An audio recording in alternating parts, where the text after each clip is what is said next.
Today we're going to talk about how to thrive with ADHD. I have a list of 10 tips that are going to help you succeed every day if you have ADHD. Welcome back to my channel. I am a licensed therapist in Portland, Oregon. And this platform is dedicated to helping you get your life unstuck so you can make room for the things that matter most to you. So today, I am specifically talking about ADHD. And as a person who has ADHD, these are 10 things that I've learned over the years that have helped me not only survive, but thrive. Now, before we jump into it, I would love to hear from you. Is there something in your daily routine that helps you focus or be more productive? Maybe it's a fidget toy, maybe it's noise-canceling headphones. Let me know down below what works for you. The first tip is to work with your strengths. Now, this one seems obvious, but think about how many times you've said, "I wish I was better at X," or "I'm just not a morning person," or "I really need to be more organized." Stop it. You may have ADHD, but that doesn't mean that you aren't capable of great things. It just means that you're going to have to do them in a way that works with your brain. One of the best books I've read on this topic is How to Rainproof Your Child by Dr. Elizabeth J. Kilmer. In this book, she talks about teaching children with ADHD to work with their strengths and lean into them. For example, my daughter is very artistic, and she can get lost in her art for hours. So I make sure to give her opportunities to express herself creatively. This looks like letting her pick out the music we listen to in the car, or letting her design the birthday cards that we send out for special occasions. These are little ways that we let her lead and be in charge of things that matter to her. Tip number 2 is to focus on your energy, not your time. When I was in school, I would always feel so much pressure to use my time wisely. The problem with this is that my brain doesn't always want to cooperate. Some days getting started is the hardest part of the process. So instead of focusing on time, I focus on energy. If I'm feeling low energy, then I'll focus on rest. Maybe that looks like taking a walk outside or reading a book or watching an episode of my favorite show. But I don't try to push myself to be productive because it's usually not very successful. Instead, I focus on doing things that recharge me so that later on when I have a burst of energy, I can use that to get stuff done. Number 3 is to break it down. I think we all struggle sometimes with knowing where to start. And if you have ADHD, this can be especially true. Things can feel overwhelming, and paralysis can set in, and we end up not doing anything. So when this happens, break it down. Break it down into the smallest possible step, and then once you've broken it down, break it down again. One of my favorite quotes is from the book Mindset by Carol Duquette. She says, "Make it a habit to break big daunting tasks into smaller tasks." So, for example, if I need to clean the entire house, I'm more likely to do it if I break it down into smaller steps. So maybe it looks like spending 15 minutes tidying up the living room and then moving on to another room. The next tip is to build in movement. There are studies that show that exercise actually improves attention for people with ADHD. Exercise can look like going to the gym or dancing around your bedroom to your favorite pop song. Movement isn't just physical.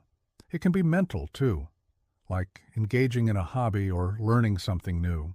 When I was in school, I would always feel so much better after participating in extracurricular activities.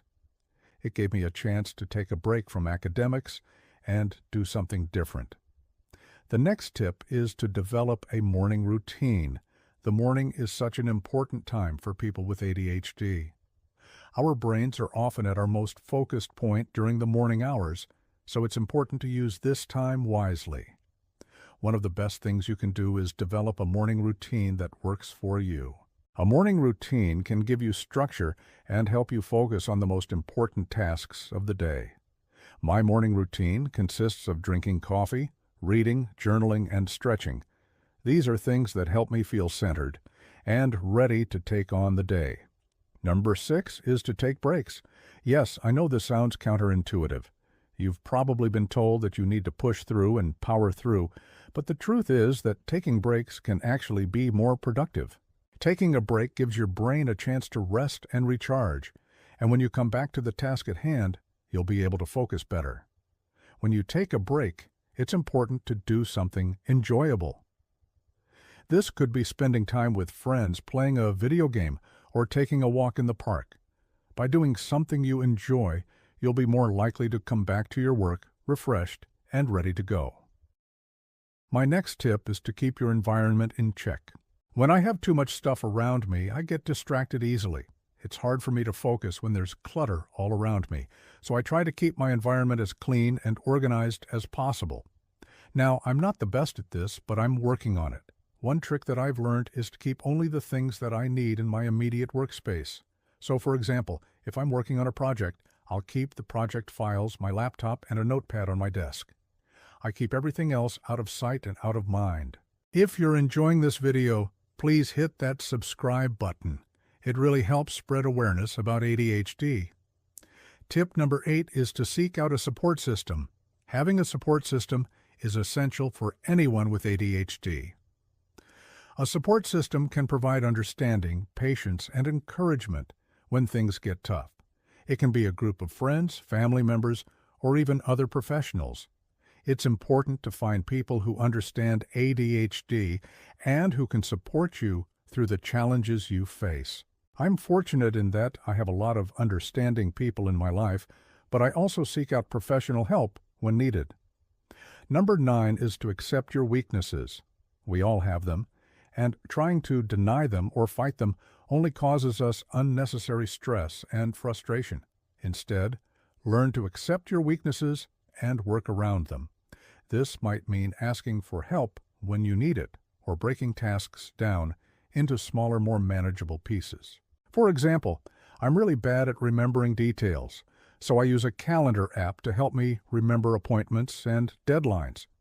I also use a task manager to keep track of the things I need to do each day. These tools help me compensate for my weaknesses and allow me to focus on the things I'm good at. And number 10 is to celebrate your successes. This is so important. People with ADHD often struggle with self-esteem and confidence. It's important to celebrate your successes, no matter how small they seem. Celebrating your successes will help you feel good about yourself and give you the confidence to take on new challenges. When you celebrate, it doesn't have to be a big, extravagant thing. Sometimes the smallest celebrations can be the most meaningful. For example, when I finish a project at work, I like to give myself a pat on the back, or maybe it is taking a few minutes to enjoy the accomplishment before moving on to the next thing. So there you have it, 10 tips for thriving with ADHD. I hope this video has been helpful for you. If it has, please let me know down below. And while you're there, don't forget to hit that subscribe button. Thanks for watching.